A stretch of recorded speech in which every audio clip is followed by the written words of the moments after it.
NCERT कक्षा 8 विषय संस्कृत का प्रथम पाठ प्रस्तुत है। इस पाठ का शीर्षक सुभाषितानी है। इसमें सरल सुभाषित वर्णित हैं। गुणा गुणज्ञेश गुणा भवन्ति ते निर्गुणं प्राप्य भवन्ति दोषाः सुसाधुतोयाः प्रभवन्ति नद्यः समुद्रम आसाद्य भवन्ति अपेयाः। प्रस्तुत प्रथम पद में नदियों और समुद्रों के उदाहरण से यह दिखाया गया है कि संगति पाकर के सज्जन भी दूषित हो जाते हैं, गुण भी अवगुण बन जाते हैं। गुणा गुणज्ञेश गुणा भवन्ति, गुणज्ञों में ही जो गुणग्राही लोग होते हैं उन्हीं में गुण होते हैं।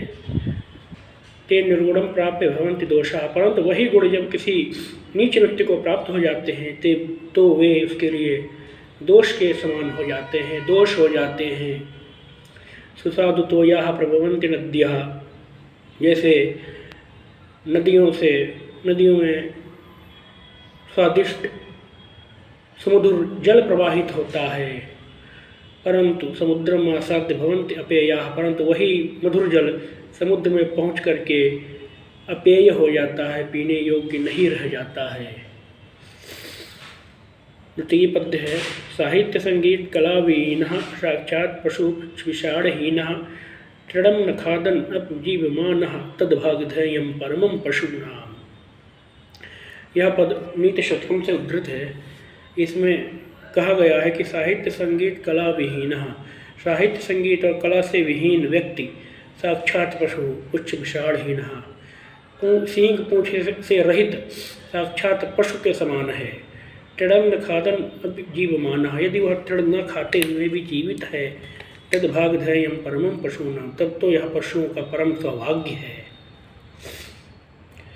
लुब्धस्य नश्यति यशः पिशुनस्य मैत्री नष्टक्रियस्य कुलम् अर्थपरस्य धर्मः विद्याफलं व्यसनिनः कृपणस्य सौख्यं राज्यं प्रमत्त सचिवस्य नराधिपस्य। प्रस्तुत तृतीय पद में यहाँ स्पष्ट किया गया है कि किसके कारण से क्या नष्ट हो जाता है। लुब्धस्य नश्यति यशः, लोभी व्यक्ति का यश नष्ट हो जाता है। पिशुनस्य मैत्री, चुगलखोर की मैत्री नष्ट हो जाती है। नष्टक्रियस्य कुलम, निष्क्रिय व्यक्ति का कुल नष्ट हो जाता है। अर्थपरस्य धर्मः, लालची व्यक्ति का धर्म नष्ट हो जाता है।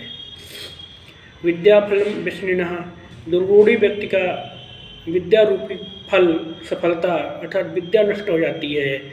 कृपणस्य सौख्यम, कंजूस व्यक्ति का सुख नष्ट हो जाता है। राज्यम प्रमत्त सचिवस्य नराधिपस्य, और जिस राजा का सचिव मंत्री सावधान होता है ऐसे राजा का राज्य नष्ट हो जाता है।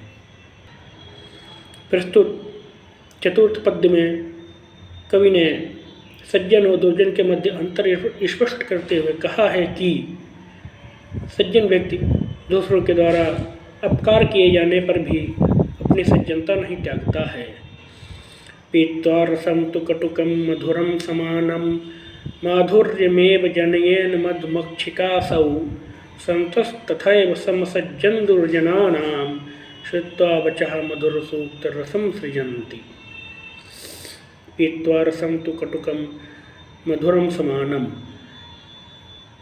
कड़वा अथवा मधुर चाहे जैसा रस हो उसको पी करके उसका पान करके माधुर्यमेव जनयेन मधुमक्षिकासौ,